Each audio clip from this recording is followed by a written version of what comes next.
Madam పెడితే పెట్టని కానీ ఉన్న ప్రజలను ఎందుకు అపార్ట్మెంట్లను వాళ్ళ తీసేయడము వాళ్ళ ప్రజలని ఎందుకు ఇంత ఇబ్బంది పెట్టడం. ప్రజలు ఉన్నారు తెలంగాణలో విగ్రహం పెట్టని ఒక ప్లేస్ ఇప్పుడు పోయిన year పోయిన కేసీఆర్ ప్రభుత్వంలో అంబేద్కర్ స్టాచ్యూ పెట్టిండు మంచి కాల్ ప్లేస్లో పెట్టిండు అసలు ప్లేస్ చూసి పెట్టండి.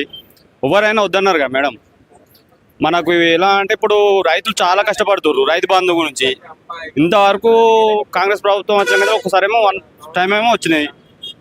ఫస్ట్ ఆఫ్ ఆల్ చెప్పాలంటే రైతు బంధు గురించి రైతు బంధు వేసినాక మన స్టాచ్యూ ఏమైనా ఉంటే గవర్నమెంట్ ప్లేస్ కేసు ఉంటే కట్టండి. ఎవరు వద్దన్నారు దానికి. గాంధీ స్టాచ్యూ కట్టొద్దని ఎవరు అన్నారు, కట్టాలి. అన్నీ కూడా మన హైదరాబాద్ మన తెలంగాణ అభివృద్ధి చేసుకోవాలి. కానీ ఉన్న ప్రజల కాడికి పోయి వాళ్ళని ఇబ్బంది పెట్టి వాళ్ళతోటి వాళ్ళ లైఫ్ తోటి ఆడుకోండు అపార్ట్మెంట్ కాల్ చేసుడు చాలా కష్టంగా మేడం.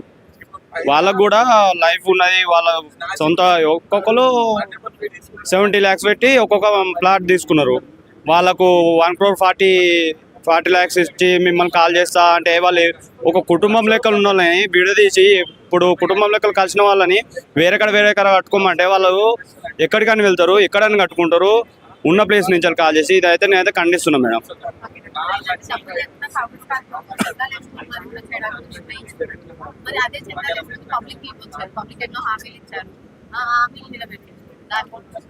అదే అంటున్నా మేడం. రైతు భరోసా అయినా ఇప్పుడు చాలా ఇప్పుడు మొన్న ఎలక్షన్స్ నడిచినాయి. ఒక్కొక్క ఓటుకు 5,000 7,000 ఇచ్చి ఇవంతా ఓట్లు దొంగ ఓట్లు వేసుకుంటా ఇవన్నీ వేసుకుంటా గెలుచుకుంటా పోవడం కాదు మేడం.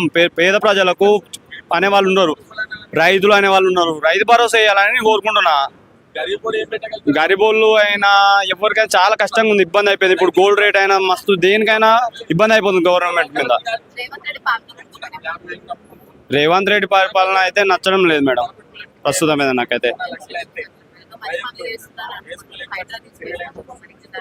ఎందుకు ఉన్న ఇల్లు వాళ్ళ సొంత ఇల్లు వచ్చి కూలగొట్టండి ఇక మేడం. దాని గురించా? హైడ్రా అంటే వచ్చింది మన ఉన్న ఇప్పుడు హీరోస్ ఉన్నారు, పెద్ద పెద్ద ఎమ్మెల్యేలు అయినా ఎంపీలు అయినా వాళ్ళ ఇల్లులు చెరువుల కుంట పొట్టి కాలువల పొంటి ఉన్నాయి. వాటిని అయితే కూల్చోరు.